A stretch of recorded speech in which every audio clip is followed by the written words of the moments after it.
Hello everyone, good morning. पिछले हम लोग लेक्चर में इंटीग्रेशन को कंप्लीट किया था।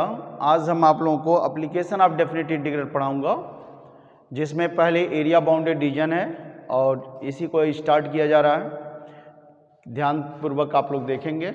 देखिए क्या होता है area bounded reason. Application of definite integral में ये बहुत इंपॉर्टेंट चैप्टर है, application of definite integral.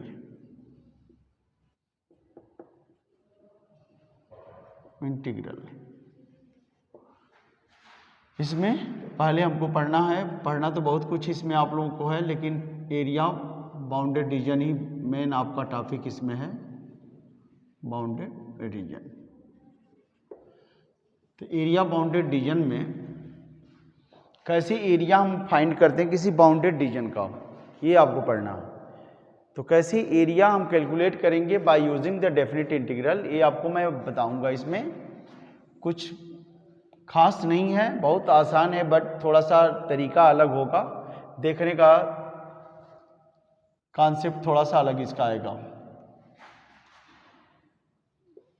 But जो पढ़े हैं वही है। एरिया जितना आप पढ़े हैं उसका फार्मूला आपने आज तक डिराइव नहीं किया है। कुछ ऐसे फार्मूला हैं जिनको यहाँ पर डिराइव भी हम करेंगे, जैसे सर्कल का फार्मूला हुआ, एलिप्स का फार्मूला हुआ, कैसे इनकी एरिया हम निकालते हैं और आज तक निकालते आए हैं। जो पाई आर स्क्वायर यह कैसे आया, इसका भी डेरिवेशन यहाँ पर मिलेगा। तो ओके बच्चों, हम लोग स्टार्ट करते हैं वीडियोस को अब कोर्स के लिए।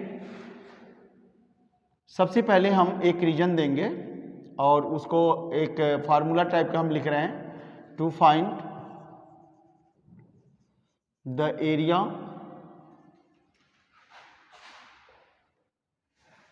Of a region bounded bye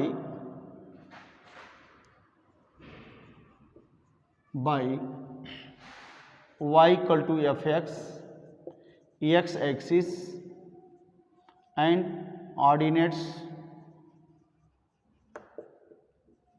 ordinates x equal to a to x equal to b।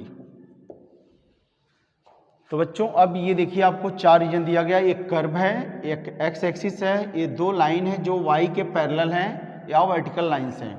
इसको आप पहले से भी ड्रा करते आए हुए हैं। तो हम पहले इस रीजन को शो करेंगे कोऑर्डिनेट एक्सिस में। सपोज करिए ये एक्स एक्सिस है, वाई एक्सिस है, ये ओरिजिन, ये कर्व और ये x इक्वल टू ए और ये x इक्वल टू बी की ये लाइन है। यहाँ पर ए ग्रेटर देन, ये लेस देन बी है, ध्यान देना है। x इक्वल टू ए की ये लाइन है जो ए डिस्टेंस पर होगी और y के पैरेलल होगी। फिर x इक्वल टू बी की ये लाइन है जो y के पैरेलल है और b डिस्टेंस पर है। यहाँ से लेकर यहाँ तक ये डिस्टेंस क्या है, b है। तो यहाँ का कोऑर्डिनेट यदि आपको लिखना हो बच्चों तो क्या लिखेंगे, a कामा 0, और यहाँ का कोऑर्डिनेट लिखना हो तो b कामा 0। और ये रीजन है जो बाउंडेड हुआ है y इक्वल टू fx, और ये लाइन दोनों x एक्सिस। तो ये देखिएगा एक कोऑर्डिलेटरल टाइप का रीजन है, लेकिन ये कर्व से बाउंडेड है, इसलिए इसको हम कोऑर्डिलेटरल नहीं कर सकते हैं। यहाँ तो तीनों लेटरल लाइंस हैं या ये लीनियर हैं, बट ये लीनियर नहीं है। तो इसको हम क्या कहेंगे, एक कुछ स्पेशल शेप का रीजन है जिसमें ये और ये पैरेलल है। ट्रेपेजियम भी नहीं कर सकते हैं, चूँकि यहाँ पर कर्व है, इसको बाउंड कर्व कर रहा है, इसलिए इसको हम ना ट्रेपेजियम कहेंगे ना कोऑर्डिलेटरल कहेंगे। तो आइए इस रीजन को निकालने के लिए हम क्या करते हैं बच्चों, फर्स्ट ऑफ ऑल एक स्ट्रिप ड्रा करते हैं जिसकी विड्थ dx लेते हैं। लेंथ वेरिएबल होता है क्योंकि यहाँ लेंथ कुछ और है, यहाँ कुछ और है, यहाँ कुछ और है। तो कर्व के साथ ये लेंथ वेरी करता है, इसलिए वेरिएबल हाइट या लेंथ हम y लेते हैं। और इस स्ट्रिप की विड्थ, मोटाई क्या लेते हैं, dx लेते हैं। और ये रेक्टेंगुलर स्ट्रिप होती है। जब बहुत इसको स्मॉल एंड थिन बनाएंगे तो ये रेक्टेंगुलर स्ट्रिप हो जाएगी। जब रेक्टेंगुलर हो जाएगी तो इसकी एरिया हो जाएगी लेंथ इंटू ब्रेथ। तो इसकी एरिया कैसे आएगी, इसकी एरिया रेक्टेंगुलर स्ट्रिप रेक्टेंगल की एरिया होती है L इंटू बी, वैसे ही इसका L इंटू बी माने वाई इंटू ये dx हो जाएगा, ये एलिमेंट्री एरिया हो जाएगा। इसी एरिया को हम इंटीग्रेट करते हैं बच्चों, x इक्वल टू ए से लेकर x इक्वल टू बी तक। इसका सेंस ये होता है कि ये स्ट्रिप यहाँ से चलकर यहाँ तक जा रही है, जिससे ये पूरा रीजन स्वाइप कर रही है या ये पूरा रीजन स्वेप्ट हो जा रहा है। तो इस रीजन को निकालने के लिए हम क्या करते हैं, रिक्वायर्ड एरिया का फार्मूला हम यूज़ करते हैं, A to B Y D X, यानी जो ये एरिया है इसको हम नाम देते हैं एलिमेंट्री एरिया। क्या नाम देते हैं, एलिमेंट्री एरिया। इसी एलिमेंट्री एरिया को अब इससे स्मॉलर एरिया नहीं हम निकाल सकते हैं, जितना छोटा से छोटा हो सकता है वही है ये एरिया, इसी का नाम पड़ा है एलिमेंट्री एरिया। इस एरिया को हम इंटीग्रेट कर देते हैं कहाँ से कहाँ तक, तो ए टू बी, तो ये पूरा इस रीजन की एरिया आ जाती है बच्चों।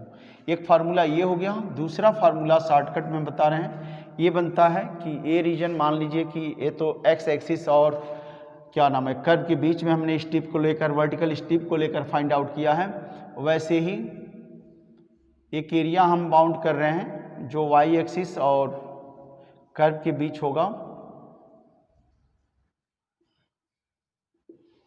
इसका फार्मूला हम कैसे लिखेंगे, तो देखिए ये सपोज करिए कर्व है x equal to f y और ये ऑर्डिनेट्स हैं y इक्वल टू सी, इस लाइन का इक्वेशन है, y इक्वल टू डी यहाँ, तो यहाँ l का कोऑर्डिनेट होगा 0 c और यहाँ m ले लेंगे तो 0 d हो जाएगा। ये y एक्सिस है, एक कर्व है, तो रीजन कौन सा बाउंड हुआ, curve y equal to d, y equal to c, y axis origin है यहाँ x, तो ये रीजन बाउंड हुआ। ये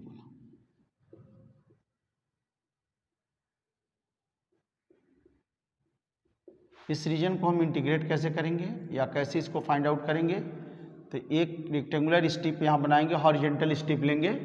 इस हॉरिजॉन्टल स्ट्रिप का लेंथ वेरिएबल होगा x और इसका विड्थ होगा dy।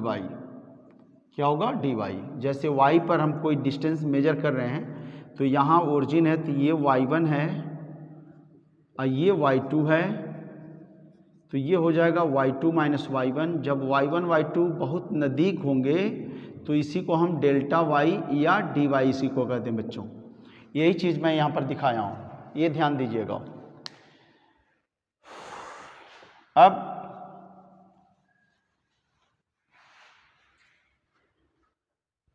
अब कैसे इसकी एरिया काउंट करेंगे, तो देखिए इस रेक्टेंगुलर स्ट्रिप की एरिया निकालेंगे तो लेंथ इनटू ब्रेथ से area of elementary strip, elementary strip rectangular strip, strip equal to x into d Y.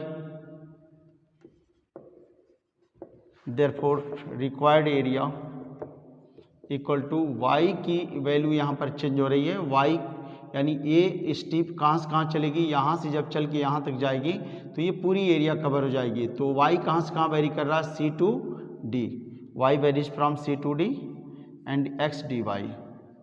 ये हो गया।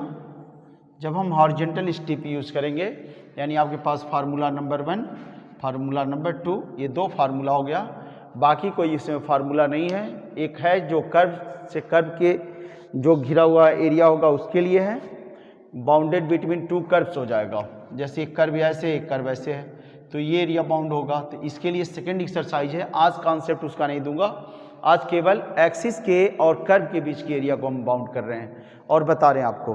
तो ठीक है बच्चों, इसका एग्जाम्पल हम अब रख रहे हैं। एरिया कैसे हम सर्कल का आज तक जानते आए हैं कि पाई आर स्क्वायर होता है, इसको आज प्रूफ करेंगे, ध्यान से देखिएगा। और कभी भी किसी भी फिगर का एरिया निकालने के लिए हमको ज़रूरी होगा उस कर्व का इक्वेशन। कर्व का इक्वेशन जब तक आपको नहीं मिलेगा तब तक आप कोई एरिया निकाल नहीं पाएंगे। हर एरिया के लिए यहाँ पर इक्वेशन की ज़रूरत पड़ेगी, इसलिए आप स्ट्रेट लाइन पढ़े होंगे, सर्कल पढ़े होंगे, इलिप्स पढ़े होंगे, हाइपरबोला, पैराबोला, इट इज़ जो भी पढ़े ज्योमेट्रिकल फिगर, उन सब की इक्वेशन की ज़रूरत पड़ेगी यहाँ पर।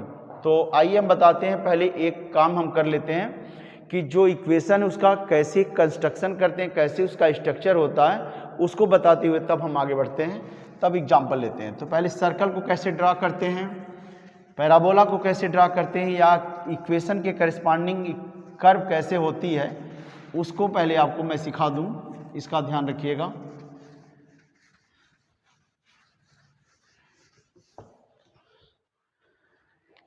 पहले है equation and corresponding figure, equation of curve oblique straight line and their corresponding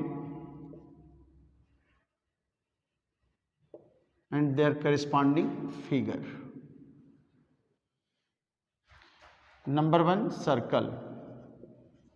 circle का इक्वेशन आप कई पढ़े हैं, लेकिन standard equation x square plus y square equal to A square होता है। इसका सेंटर, इसका सेंटर कहाँ होता है, सेंटर O 0 0 ओरिजिन होता है, and radius are equal to यहाँ ए है बच्चों। तो इसको हम कैसे ड्रा करेंगे, एक एक्स वाई एक्सिस लेंगे और एक सर्कल बनाएंगे जिसका सेंटर ओरिजिन पर दिखे और जिसका रेडियस क्या होगा, ए होगा।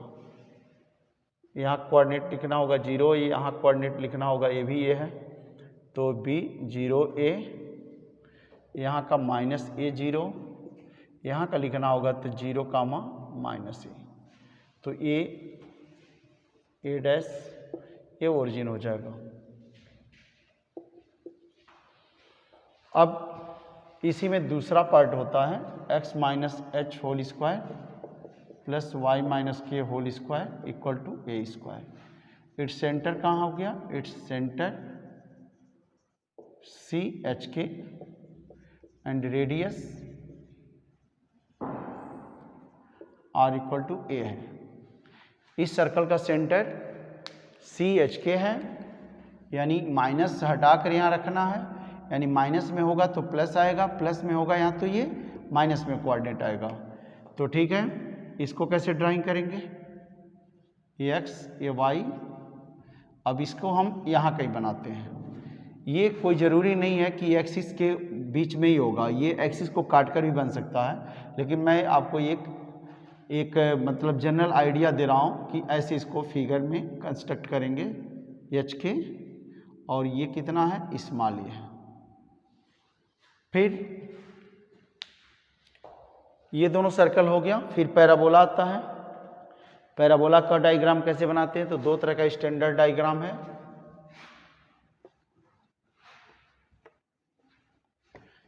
जब ये रहेगा बेसिक तभी आप कंस्ट्रक्ट कर पाओगे, नहीं तो फिर सब कुछ जानते हुए फिगर नहीं बनेगा तो गलत आएगा, गलत एरिया मिलेगी आपको। पैराबोला, पैराबोला में अब दो पैराबोला पड़े होंगे, Y square equal to 4ax। इसका डायग्राम ऐसे कुछ आप बनाए होंगे, x axis y axis origin जिसको वर्टेक्स बोलते हैं, इसका फोकस एस ए 0 होता है। ये डायग्राम है जिसको हम Y square equal to 4ax, या इससे y निकालेंगे तो 2√a इंटू √x हो जाएगा। फिर दूसरा वाला इक्वेशन होता है x square equal to 4ay, वैसे ही बिल्कुल ये भी बनता है, ये अपवर्ड डायरेक्शन में ओपन होता है, x square equal to 4ay, या यहाँ हम y निकालेंगे तो एक्स स्क्वायर अपॉन 4a आएगा। y axis x axis vertex, ये दो डायग्राम स्टैंडर्ड होते हैं। फिर इसमें आपको यदि जनरल कोई फिगर दे दिया है तो उसको हम सब्स्टिट्यूट करके स्टैंडर्ड बनाएंगे तभी ये प्लॉटिंग होता है, ठीक है। इसमें निगेटिव यदि है, ए का वैल्यू निगेटिव है तो उसका ऐसे, इसमें ए निगेटिव है तो ऐसे, यानी यहाँ इक्वेशन हो जाएगा x square equal to -4ay, यहाँ पर हो जाएगा Y square equal to -4ax। तो ये चारों डायग्राम का दिमाग में आइडिया होना चाहिए। फिर आता है इसके बाद इलिप्स। तो इलिप्स का हम कैसे कंस्ट्रक्शन करते हैं या कैसे उसको फिगर में शो करते हैं?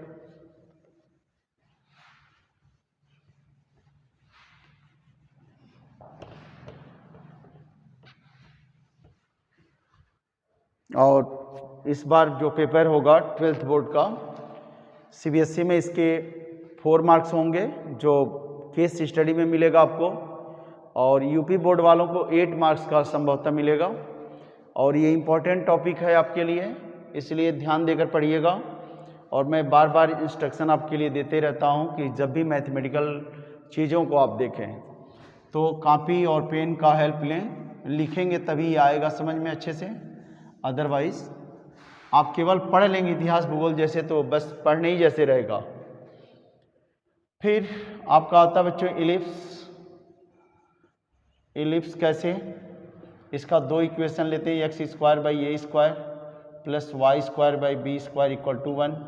Here a is greater than b, then यहाँ से मिलता है एक relation b square equal to A square 1 minus e square. इससे फोकस वगैरह निकालने की जरूरत पड़ती है, हमको तो यहाँ पर केवल स्ट्रक्चर दिखाना है। तो ये कुछ ऐसे बनता बच्चों।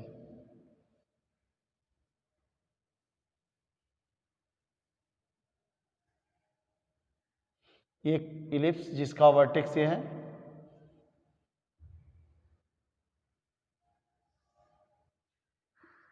एक्स डैश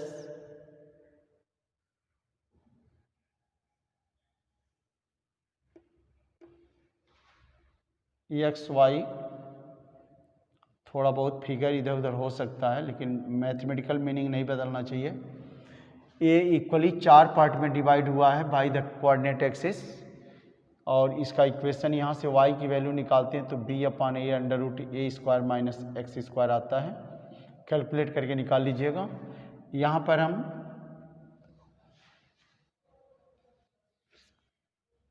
जब a ग्रेटर b है तब ये सिचुएशन है कि ये x के लॉन्ग है और y के लॉन्ग थोड़ा सा कम है। ये लिस्ट डायमीटर होता है, ये ग्रेटेस्ट डायमीटर होता है। a0 एंड b, यहाँ कोऑर्डिनेट 0 b होगा। यहाँ a dash minus a comma 0, यहाँ b dash 0 minus b. Coordinate भी सबका लिखते जाइएगा। फिर दूसरा यहीं पर हो जाता है, a लेस देन b में केस सेकेंड बन जाता है। तो इसका फिगर हम कुछ ऐसे बनाते हैं, y के एलांग होता है कुछ ऐसे, x एक्सिस y एक्सिस, यहाँ b ग्रेटर है से a0 b0 b, a dash minus a0 b dash 0 minus b।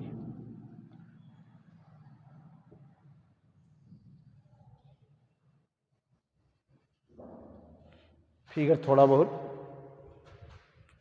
इधर उधर हो सकता है हाथ से बनाने में, लेकिन मीनिंग आपको आना चाहिए। तो ये 2 फिगर हैं इसके। इसके बाद हाइपरबोला आता है, तो हाइपरबोला का कोई बहुत प्रॉब्लम नहीं है इसमें। जो आप पढ़ रहे हैं एनसीईआरटी और आरडी लेवल में कहीं भी हाइपरबोला का बहुत जिक्र नहीं हुआ है, लेकिन फिलहाल उसको भी मैं दिखा दे रहा हूँ कैसे बनता है। 4th कर्व आपका आता है hyperbola. Hyperbola 2 pair of parabolas होते हैं, एक तरह समझिए। हाइपरबोला में इसका इक्वेशन होता है x square by a square minus y square by b square equal to 1। ये जब रहेगा तो इसमें ध्यान देना है कि ये इस तरह का फिगर होगा। जब x पॉजिटिव लेंगे तो x के लॉन्ग कर्व बनेगी, एक ऐसे और एक ऐसे। इसका फोकस यहाँ और एक यहाँ एस डैश, और ये डिस्टेंस a होगा यहाँ से लेकर यहाँ डिस्टेंस, और b इमेजिनरी होता है इसलिए उसको हम इमेजिन करते हैं कि b यहाँ कहीं है। वो जब कर्व कट नहीं करती y एक्सिस तो b कहाँ आपको कन्फर्म मिलेगा। एक कर्व है ये x एक्सिस, इसको हम वहाँ पर बच्चों मेजर और माइनर एक्सिस नाम दिया गया है। यहाँ पर ट्रांसवर्स और कॉन्जुगेट एक्सिस के नाम से जानते हैं। ए डैश, ए का कोऑर्डिनेट यहाँ a0, माइनस ए जीरो, एस का कोऑर्डिनेट ए कामा जीरो, यहाँ माइनस ए जीरो। बस इतना आपको जानना है, ज़्यादा नहीं जानना है। इसको हम ट्रांसवर्स एक्सिस नाम देते हैं, ट्रांसवर्स एक्सिस, और इसको हम इमेजिनरी एक्सिस नाम देते हैं, या इसका नाम conjugate axis. Equal to a dash equal to 2a and conjugate axis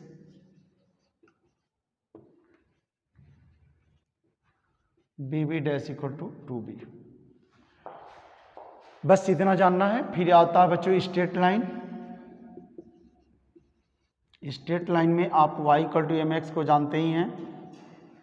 ये लाइन कुछ ऐसे होती है, यहाँ से इंक्लिनेशन इसका थीटा हो तो इसका m tan थीटा होता है, c क्या होता है तो ये डिस्टेंस c होता है। ये पहले से आपको पता होना चाहिए। ये y equal to m x का ग्राफ है। फिर दो बताऊंगा बस, एक होता है x upon a plus y upon b equal 1। इसमें a और b को जानना है क्या होता है, तो ये x एक्सिस, ये y एक्सिस, ये कट ऑफ इंटरसेप्ट है by the line on x axis and y axis. तो ये OA है जिसको हम a कह रहे हैं, ये OB है जिसको हम b कह रहे हैं बच्चों। ये डिस्टेंस a और b होता है, ध्यान देना है। यदि ये निगेटिव a है तो इधर हो जाएगा, निगेटिव b है तो नीचे हो जाएगा, दोनों निगेटिव है तो इधर आ जाएंगे दोनों। ठीक है, बस इन डायग्राम्स की हेल्प से अब हम क्या करेंगे, एरिया को फाइंड आउट करेंगे। आइए देखते हैं। पहला एरिया ऑफ सर्कल, पहले बाउंडेड फिगर का ये बताएंगे। इतना जो बताया गया है, अब इससे बाहर कोई फिगर नहीं आएगा। थोड़ा सा ध्यान देना है कि कहीं कहीं मॉडुलस का भी ग्राफ आ जाता है। रुक जाइए 1 मिनट, मैं मॉडुलस का भी जिक्र कर दूं। Graph of modulus function, graph of y equal to mod x। इसका ग्राफ ऐसे बनता है, ओरिजिन पर वर्टेक्स होता है 45 डिग्री पर दो लाइन, एक लाइन ये, इसका equation y equal to x, इसका equation y equal to minus x। ये दोनों मिलकर मॉड x का ग्राफ बनाते हैं। तो बस अब इसके अलावा कोई डायग्राम शायद ही आपको अलग से मिलेगा, नहीं तो बस इतने में ही सब कुछ घूम फिर कर आएगा।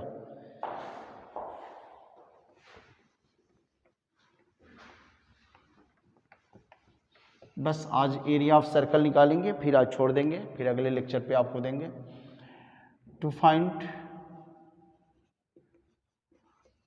The area of the circle x square plus y square equal to r square, या ए स्क्वायर ही ले लीजिए। हियर आर इक्वल टू क्या है, ए है। तो बस ये एरिया आपको निकालनी है। Solution by using integration, by using definite integral, definite integral. तो सबसे पहले सोल्यूशन में हम क्या करेंगे, कर्व की drawing. First of all draw the या स्केच द कर्व। तो अभी आपको बताया हूं कि कैसे इसका डायग्राम बनाएंगे आप। सबसे पहले एक सर्कल बनाएंगे,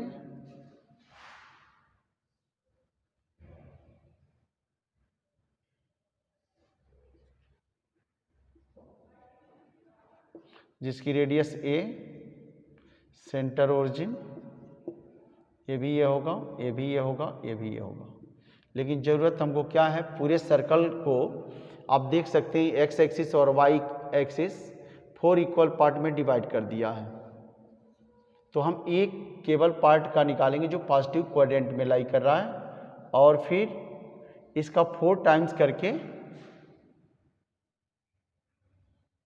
ये डिस्टेंस यहाँ बता रहा है, ये यहाँ से यहाँ तक ये इसका dx हो गया, ये y हो गया, ये स्टीप रेक्टेंगुलर हो गई, और ये हो गया आपका फर्स्ट क्वाड्रेंट का एरिया। अब ये कैसे निकालेंगे,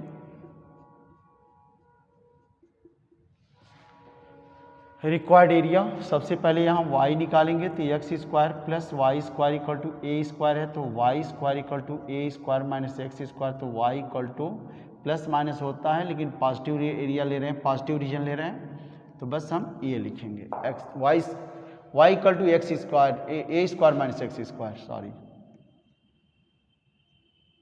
अब यहाँ y मिल गया और ये कहाँ से कहाँ तक हम ले जा रहे हैं स्टेप को, तो x equal to 0 to x equal to A, यहाँ पर एक x की वैल्यू ये है, याद रखिएगा। स्टेप यहाँ से लेकर यहाँ तक जाएगी। बस यही दो चीज़ों का ध्यान रखना है कि कहाँ से कहाँ स्टेप ले जाएंगे कि ये पूरा कवर होगा, और जहाँ से जहाँ तक स्टेप जाएगी तो इसकी लोअर लिमिट यहाँ होगी x और इसकी अपर लिमिट यहाँ पर होगी, ध्यान देना है बस यही, और कोई ख़ास बात इसमें नहीं है। यहाँ तक आएंगे तो रिक्वायर्ड एरिया इक्वल टू क्या हो जाएगा, 4 टाइम्स, इसको निकाल रहे हैं, इसका 4 गुना करेंगे तब पूरी एरिया निकलेगी। x equal to 0 to a y dx, इसकी एरिया होगी y dx, y length into dx width y dx को इंटीग्रेट करेंगे x equal to a to x equal to 0 to x equal to a, y की value ला के रखें 0 to a, y की value under root A square minus x square D X. फिर इसका integral value क्या होती है आपको पता होना चाहिए, x/2 under root A square minus x square plus integral पढ़ाते समय मैं हर जगह मार्क किया हूँ कि ये 3 इंटीग्रल हैं जो बहुत ही इंपॉर्टेंट हैं। Sine inverse x upon a limit from 0 to a। 4, अब पहले अपर लिमिट लेंगे तो ये 0 हो जाएगा, फिर ए स्क्वायर अपॉन 2 और साइन इनवर्स ये 1 हो गया, माइनस जब 0 लेंगे तो ये 0 और फिर यहाँ 0 देंगे तो ये भी 0, तो एक्चुअल आएगा 4 into A square upon 2 into pi upon 2, तो आएगा पाई ए स्क्वायर, ये स्क्वायर यूनिट इसकी एरिया होगी। तो बच्चों आज हम लोग यहीं पर स्टॉप करेंगे, हो सकता है कल परसों में मैं फिर एक वीडियो बनाऊं, तब तक के लिए हम लोग आज यहीं पर रोकेंगे इसको, और फिर अगली वीडियोज़ में हम लोग मिलेंगे। तब तक के लिए सब लोगों का नमस्कार और हैव अ नाइस डे।